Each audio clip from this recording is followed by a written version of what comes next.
Hey guys, hope you guys are having a good Saturday. I know some of you guys are probably getting ready to go out or do something. Some of you guys have a couple of parties today too, I think. So good luck on that. I'll be posting this on our reps page, but also I'll be doing a similar video on our YouTube channel for training purposes.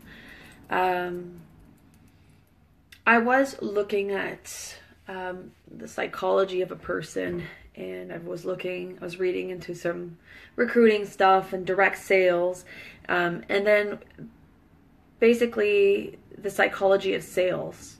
And a lot of them honestly can be applied to the direct sales world, and I don't mean by pushing product itself, but recruiting. You know, how to keep control of the conversation and all of that, right? So I have put together some stuff from different professionals and amalgamated it together as one. So hopefully moving forward, if you guys get this and you understand it, you really do, and then you know the steps you need to take, that you will get fewer and fewer rejections or fewer and fewer objections, and you'll overcome them much easier. And not that you need to convince people to join the business. I mean, if it's for them, it's for them. If it's not, it's not. But just creating or making people aware of perhaps a need they have that they don't know that they need, or, you know, allowing them to trust you that you would guide them on their way, you know, whatever their objections are, whether it's money, time, need, urgency, trust, all of that fun stuff, right? So basically we're going to talk about some keywords to listen in on, the steps to a sale, and this is basically from the psychology standpoint of how to do a sale from start to finish, right? And then I applied it with more of the direct selling standpoint. So I'm sure that you guys have lived through, or you've heard, or you yourself maybe are one of them, or you've experienced that, you know, at one point or another, where you had a couple of objections or you had resistance, where you're like, I don't know, I'm interested a little bit, but there's something holding me back, I don't quite know, you know, whatever. Okay, so we're just going to talk about how the process should look like when you're talking to someone new, when you're, you know, seeing a potential representative or a hostess, because generally your hostesses are the most prone, or the most are the ones that, you know, would most likely be a future representative. So you don't want to bombard someone, and you don't want to catch them off guard. So you definitely would want to say something like, do you mind if we do a quick phone call? I'd like to see if Femme Fatale is the right fit for you. Or while you're hostess coaching, you know, you could do that too, right? During those times. Whether you meet someone new and they have a lot of enthusiasm, and then you're seeing a couple of triggers where maybe she's a single mom, maybe she's just recently been laid off or unemployed, or she's complaining about how much she hates her job, maybe she's talking about everything that is going on and how she just needs more money, right? There's too much month at the end of her pay. Those are all little key things that you would want to perhaps interject and just say, do you mind if we just spend 5 minutes? 5 minutes, and I'll never ask you again. 5 minutes is all I ask. And not saying it, would you like to, where they can just say yes or no, because that's too easy. But more so, are you open to hearing about what I have to say for the next 5 minutes? Are you open to giving me 5 minutes of your time? And that is much, much harder to say no to than, can I talk to you about recruiting you for 5 minutes? You know what I mean? So make sure you're, you know, perhaps talking about it in that manner. So, let's say they give you the green light, the go ahead, yeah, lay it on me, and they're going, oh boy, here we go, or whatever, or maybe they're excited, who knows. But whatever the case may be, you'll figure it out where the resistance is, right? It's funny, I'm talking about resistance, and I have very, very much the body displaying, when people are closed-minded or they don't want to listen. That's generally what they do. It's funny. Okay, so number 1, right? So at the very beginning, if somebody's talked to you or they asked you about the business, you want to understand why they've even approached you or why they've given you. If they know for sure it's a no, they would say no. But if they're open to listening, then maybe there's a slight inclination of them being, interested or, so empathizing with them, or empathizing with their position or their situation, whether they're a student or they're just going through a breakup and they've got a lot of stuff going on, but they need the extra income, whether someone hates their job and they just really need to work their own hours, or they want to spend more time with their children, or the more whys that you hear why this could be a good fit for them, the more you want to let them talk and encourage them to talk some more, right? Because at the end, that's kind of what you can be the reminder of, right? So you want them to feel understood. And generally when someone feels understood, they kind of let their guards down. That's when they trust what you have to say. They'd be more open to hearing what you have to say. So definitely listening to them, asking them why they consider or where they're at, or, what extra income could mean for them, right? And if they start talking about, how they're head over in debt and finances, or they're going through this or that, just empathize. Be quiet and empathize with them. Hear them out. Keep contact. Shake your head. Nod them. Acknowledge them. You can even, repeat some of their things that they're saying, being like, yeah, I hear you. Being a single mom is hard. Or, things like I can't imagine, or whatever, like just empathizing, knowing that they're hurt, but make sure that it's from a sincere spot. If you have no clue what they're talking about, don't try to BS it, because they'll feel it. You definitely want it to be from a place of sincerity. So the next one would be, once again, asking open-ended questions where, you're not asking a question, they're going yes or no, right? Closed-ended questions are more affirmations or confirmations of information that's already been given, and to confirm details, right? So try very much to keep closed-ended questions to a very minimum. So, as I say, open-ended questions where they need to give more information, so that you can really understand where they're coming from, right? Because if you don't really know somebody's position, you're not going to understand if they tell you no, that they tell you maybe, they tell you this, that. So one of the funny things that I had just read somewhere else, but still applicable to this, is when someone's talking and you want more information, keeping eye contact with them and not interjecting and just staying quiet and not saying anything, even if there's a couple of pauses for a couple of seconds where they think they're done and they think you should start talking and you don't, and you just sit there and you watch them, they'll start to feel like perhaps I didn't give enough information. They want more. So they're going to feel that inclination to divulge more and talk more. So maybe try that, So they are saying that there's a formula in the whole open-ended questions and closed-ended, that for every 3 open-ended questions that you ask 1 or 2 short closed-ended questions, for more of a natural flow of conversation, right? So every 3 open-ended questions, 1 short-ended question where you can confirm something, and then carry on to open-ended questions, right?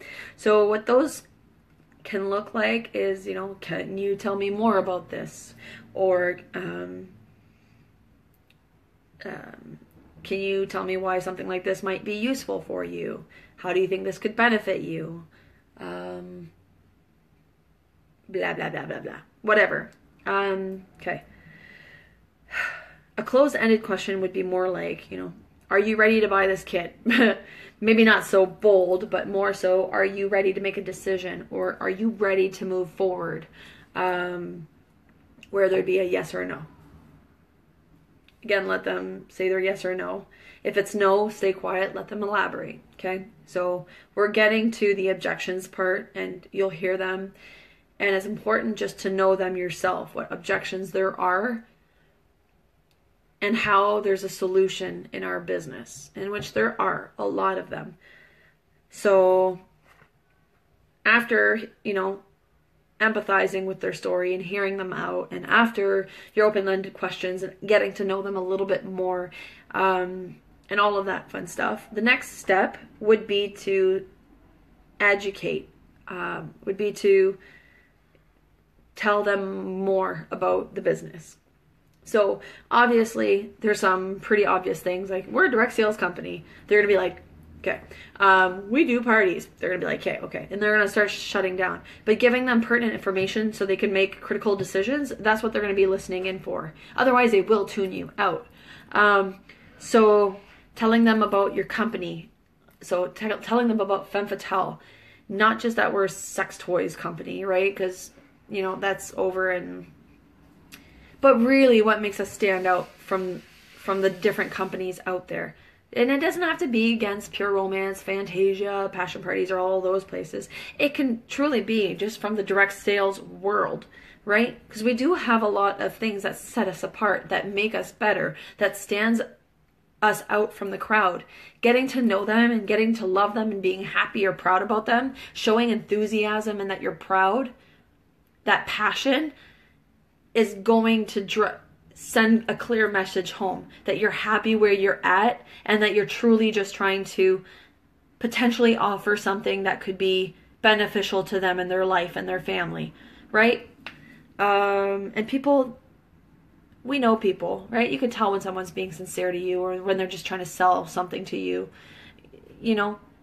So really getting to know the company yourself might be beneficial, and everything that we offer and how we do differ from the rest, and everything that we're going to be offering and benefits and full-on training and no-cost hostess program so our reps can make more money, and full transparency and quality products, and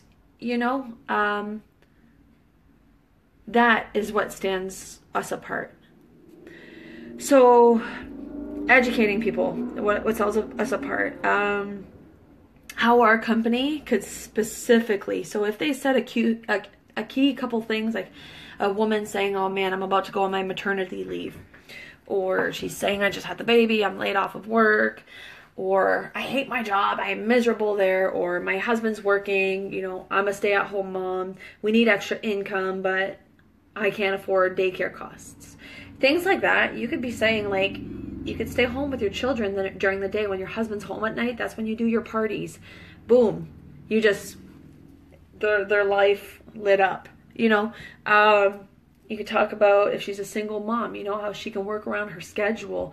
She could even do parties at her own house while the baby's in bed at, 7 or whatever. And later on in the evening, she does her parties. She can do online parties, educating them and making it that, from what you know of our business, how and why it would be beneficial for her and how it could happen, and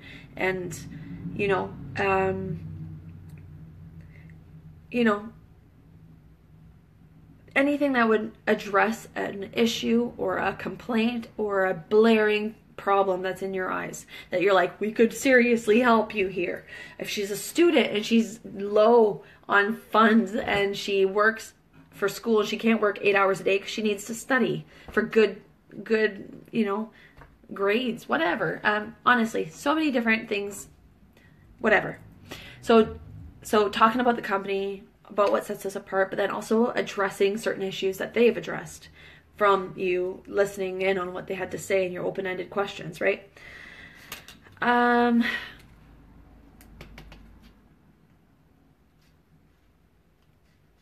Okay. Next, providing insight would be, the things that are not so blaring obvious about the company, and talking to them about things that they've maybe never considered. Some people are like, oh yeah, you can make extra money with, with direct sales, but they don't know exactly how or how it could be done. So providing insight and creating a benefit or a value in what you have, after you've talked to them about the business a little bit more and how it could help them, then creating additional value and giving them aha moments, right? Like really like light bulb stuff, like, that they've probably never thought about. They know about the direct sales, they know how it works, they know about booking parties, people know this, but things that they've maybe never considered, right? So, where you give them basically another outlook where they're going, I maybe do need to think about this a little bit more, right? So here, for instance, with our company, based on our party averages and where that would land you in your compensation plan, telling them something like you could work 40, 45 hours at a regular job, 9 to 5, and bring home $600-$700. Or being in the direct sales world, working 42 hours could earn you $3,920 based on our party averages. And that's by working 42 hours. Would you rather work 42 hours and make a month's salary? Or would you rather work 40 hours, be gone away from your children, work tirelessly under the control of other people in less than premium standards and get paid, $600, $700, $800, depending on what their hourly wages are and everything. But you know what I mean? These are things that people would be like, I've never thought about it that way. And you could be like, yeah, yeah. So providing value that they didn't think was there or that they didn't necessarily see before. Talking about that it's a business. So they would have all kinds of write-offs. Their vehicle, the mileage, their house, portions of their house bills, their internet bills, their phone bills, furniture, electronics to maintain, so many things that they could deduct. Some child care, like there is so many things that they can deduct, and these are things that people don't realize and they don't really think about when they're thinking about direct sales world. So these are the things that you want to kind of put in their heads, that they're going, maybe I do really need to give this a shot, or maybe I really do need to think about this, right? So you've empathized, you've talked with them, you got to know their story a bit, you asked open-ended questions that were a little bit more pinpointed, you got a lot of information about them. Then you told them information about our company, what sets us apart, and why they should choose us. And then you talk about extra things that really creates value and insight and like little aha moments to maybe I should really consider this, right? That, they never thought about, like I said, like the taxes, or work 42 hours and you make almost $4,000, So the last thing would be to empower them to make a decision. Okay. So this may be easier with some people than it is with others. Okay. With some people, by that point, they're just saying, I'm sold. I'm sold, whatever. You know what I mean? And they still might have objections where they're like, money's tight, I can't really buy a kit, but you know what, it's worth it, and they see the value in the investment. So you don't need to sell them on that. You don't need to do any of that. Other people might be a little bit more difficult, or they just need a little push, right? So at that point, you don't want to be pressuring them, though. You just want to be overcoming objections, right? So if they're maybe it's just because they're insecure, or they don't have enough faith in themselves that they could make it work, make it happen. You have to find out why they're still saying maybe, they're not too sure. At this point, they're definitely more interested and invested in what you have to sell or offer. They probably like the company a little bit more. They're really looking at their life choices, probably going, why am I working so much? But you don't want to pressure them. You just want to see what may be left in terms of objections. So there's 3 to 5 objections that people will generally always have. Understanding these inside and out, and understanding how to overcome this would be like the bread and butter. If you really want to recruit a team and you want to focus on that, understanding how to overcome those objections, what they are, and knowing how to overcome them in an elegant, way where it's not overpowering and it comes from a place of caring. You definitely want to fine tune those skills. So basically, I'll talk about them. Okay, so there's like, you've always heard it, people going, I don't have the money to buy a kit. I don't have a time to learn a new company, learn your products. I don't have the time. I work too much. I don't need it, right? Some people just think they don't need to join a company or whatever. Or they're going, I'll think about it, give it time, I'll let you know down the road. So there's no sense of urgency. They just, maybe they see the value and they're like, cool, yeah, at one point I'll do it, at one point somewhere. Because they have no urgency. And then there's no trust. So whether that trust stems from the legitimacy of the company or whether they trust you as a person, specifically you, will you be there to help guide me through this? Will you be there to help me book my first parties? Will you be there to train me? Will I be left to fend for myself, how to train myself, blah, blah, blah, blah, blah. Maybe they don't, it's you. Maybe you just need to confirm that you will be there and create a succession plan and create, booking training times and online phone calls or Skype or whatever, training them, right? Helping them along the way, allowing them to shadow you at your parties, right? Until they're comfortable. So most often than not, these are the 5 things that people will select from based on where they are in their objections and why they will not join. Okay? So if you go through all of these and they still don't want to join, it's because then maybe it's just really not for them, right? For whatever reason. But it's really not for them, whatever. So let's talk about those. Okay, actually there is a, it's going to be backwards, but I just want to show you the chart regardless. So someone has broken it down to being Mount Nut is what they broke it down to. So yeah, no money, time, need, urgency, and trust, right? So anyways, the chart kind of looks like this, however. So basically, you have the resistance, and you have your time, however long it takes to do your presentation, or whether it's even after or before the time that they need to make that decision. Okay? So basically, the ultimate goal is to lower their resistance. Talk about the value of joining. Talk about, how it could help them, overcoming objections, all of that. That's all about reducing this line right here. And at some point, at a magical spot that no one knows, it varies from person to person, where they just go, they hit that point of going, you know what, this is right for me, and I've decided I am joining. This is for me. I want to do this. So the goal, obviously, is to get people there. And if they never do, then that means it wasn't for them and you wouldn't want them on your team anyway. But for the people that eventually see the value in this and what they could do and what they could accomplish, and they believe in themselves, they believe in you, they trust that you'll be there. You've talked about the objections, and they have that aha moment where they're like, I'm decided, it's done. You want to get them to this chart, to this little line, right? You want to get them to look at that threshold there. Okay, so let's talk about people saying no money, okay? So when people talk about not having enough money, yes, some people are really tight on their finances, but there's always payment plans. There's always, we have 2 starter kits. There's one smaller than the other that is quite affordable. You as a sponsor yourself, you can also offer that they book.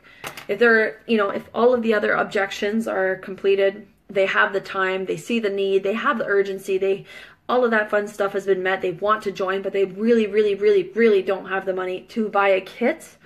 You as a sponsor could then basically tell them that it's okay. Let's book your launch party. Let's get a huge turnout. Let's make it fun. Let's get maximum attendance, right?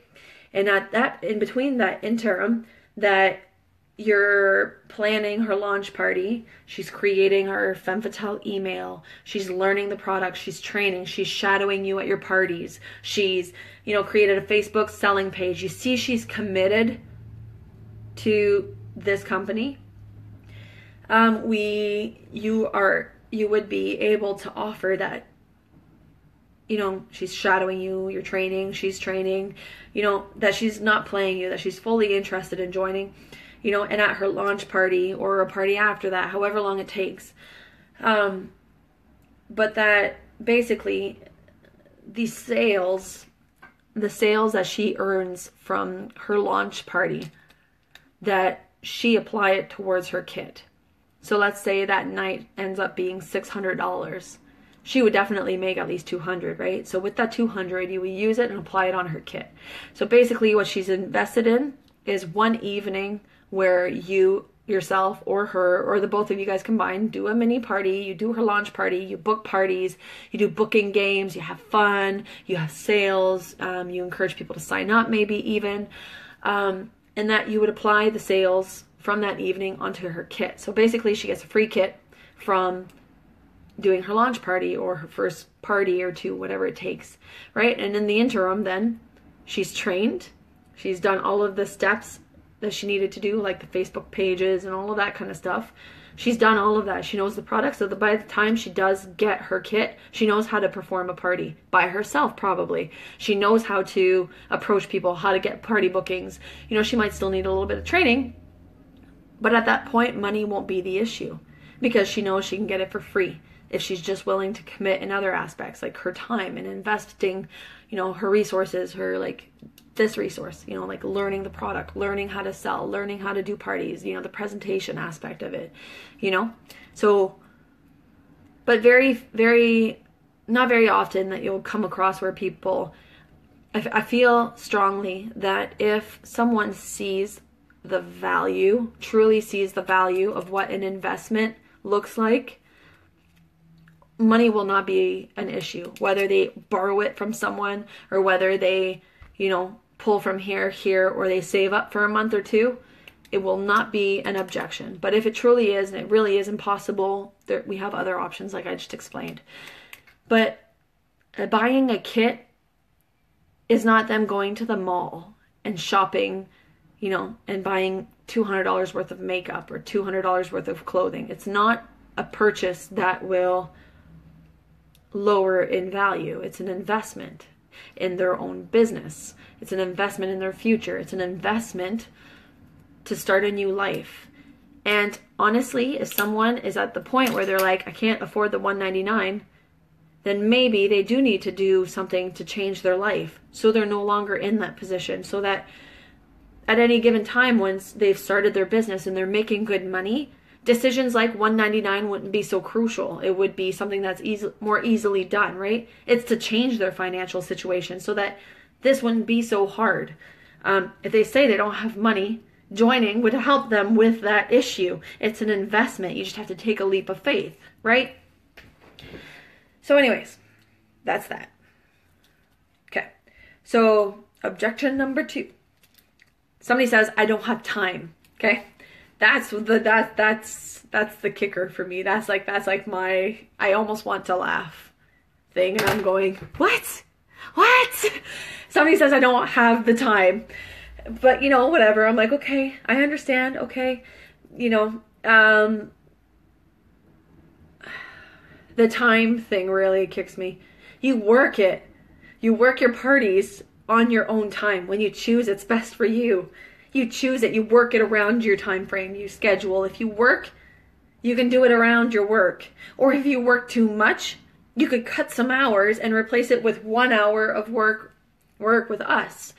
Or you could change your whole, like I said, 42 hours, $3,920. You can probably average. That's based on averages, but still, I'm not far-fetched on that. Somebody's saying they don't have time because they work too much, and I'm like, a little bit, this would free up time. And if you are happy in your current career choice and you just want to make extra time or extra money, then going around your schedule is what you would be doing. So it's not like it's forcing you to do things you don't want to do when you can't do it. You just plan it when you want. And then growing a team under you, after they're trained, they don't really take much of your time either. So you would have recurring money coming in as you're just doing your thing. You know what I mean? So the whole time thing really boggles my mind. You would free some time up. And if women are like, I want that time with my children, well, good. You don't have to work a 9 to 5 anymore. You could spend your days with your kids, and at nighttime while they're sleeping anyway, you pay a babysitter if you're single, and you invest $20, $30 in a babysitter, and you walk home with $200, $300. You know, or you do online parties, or you invite guests at your house and you just say, sorry guys, but if you're going to book a party with me, we're doing them at my house. And a lot of people will be like, cool, I don't have to clean. I don't have to prep. I don't have to clean up after. I can just leave and go to bed. There's a benefit in that too. You'll have a crowd for that too.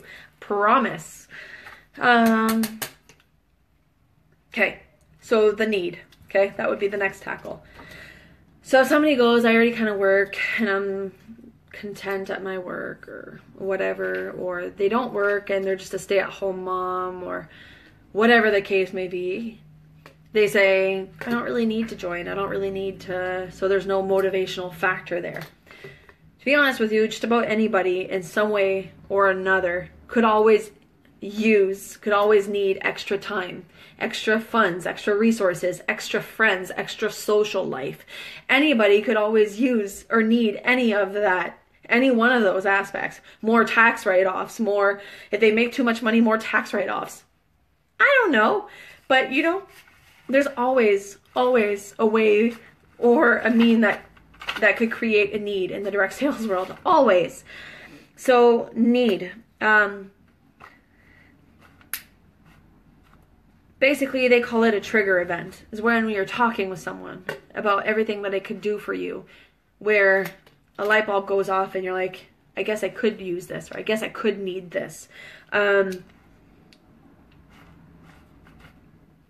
So yeah, just showing them whatever their need may be. So if they are a single mom but they're saying, I get enough money, you know, from my part-time job and blah, blah, blah.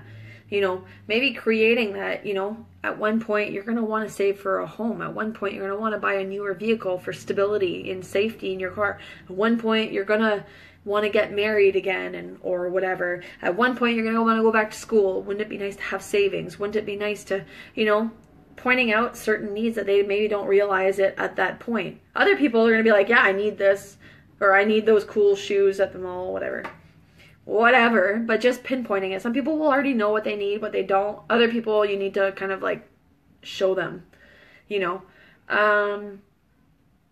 Another one in the Mount Nut of objections is the U. So the U stands for urgency. Those are the girls that are like, yeah, I'm really interested. This sounds like an awesome opportunity.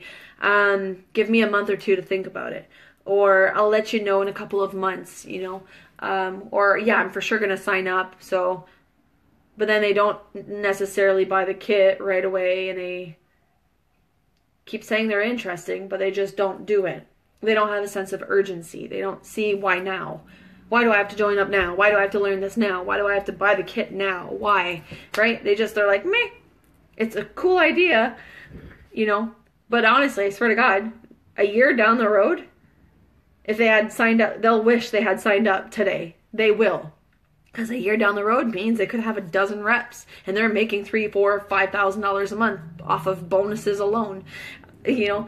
A year down the road means you have a year full of steady clientele that you've built up and contacts and resources that you've built up for yourself.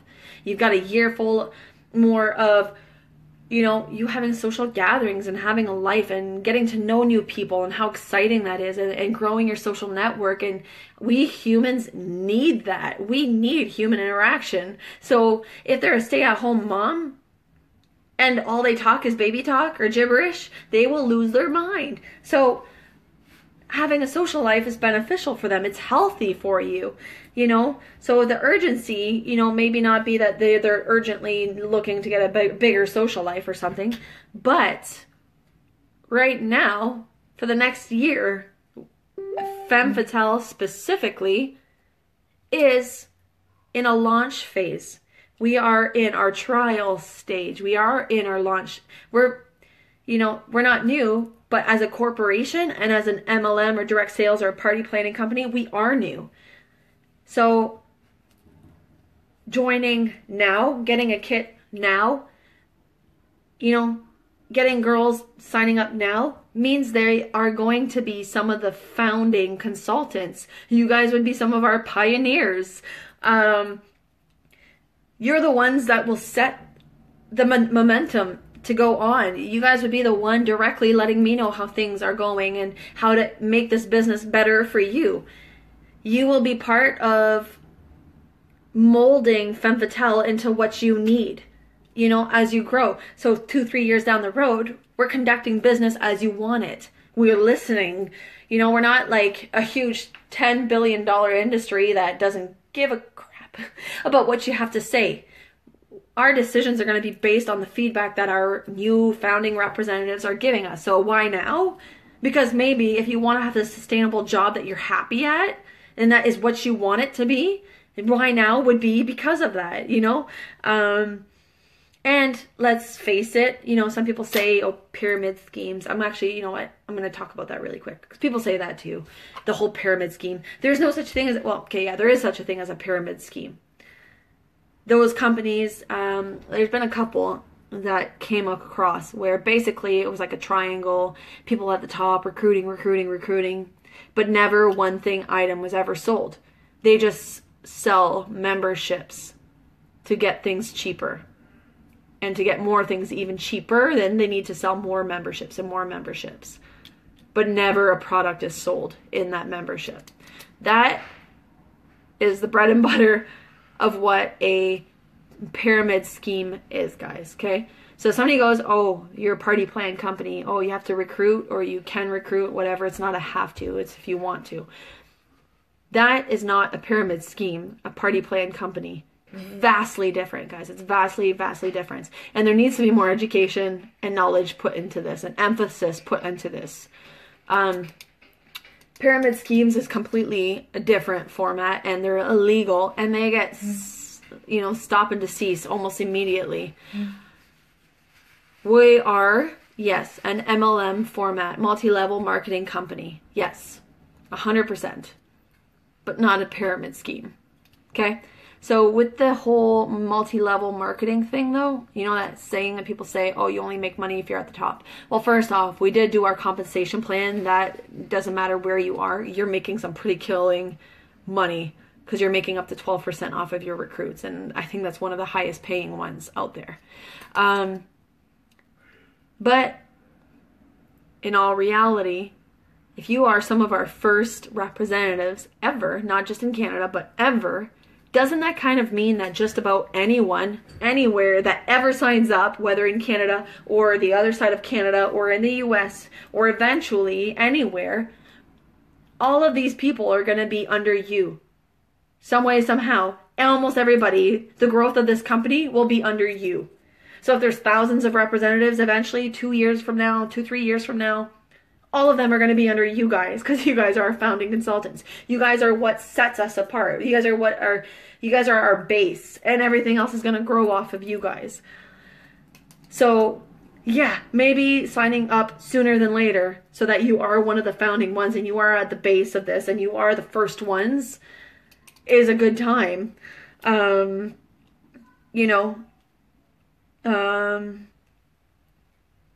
right. Last but not least, trust. I mentioned it really quickly, but I just really want to talk about that because it is really important as a sponsor. That is your job, to ensure that your personal recruits are taught properly. And honestly, if they're not, your business will suffer, okay? So letting them trust that you're going to be there for them, to train them, to teach them, to sponsor them, to do whatever it takes to train them, to be there, just, shadow them at their first couple of parties, or they shadow you, whatever the case may be, that they can trust that you'll be there. And if they have that and everything else, If they still say no, then it's not for them. But after that, then you can safely assume they'll be ready to move ahead. So anyways, that was my 2 cents. I hope you guys have a good day and you get some valid points and good information here. And you're confident in approaching others. Talk to you guys later.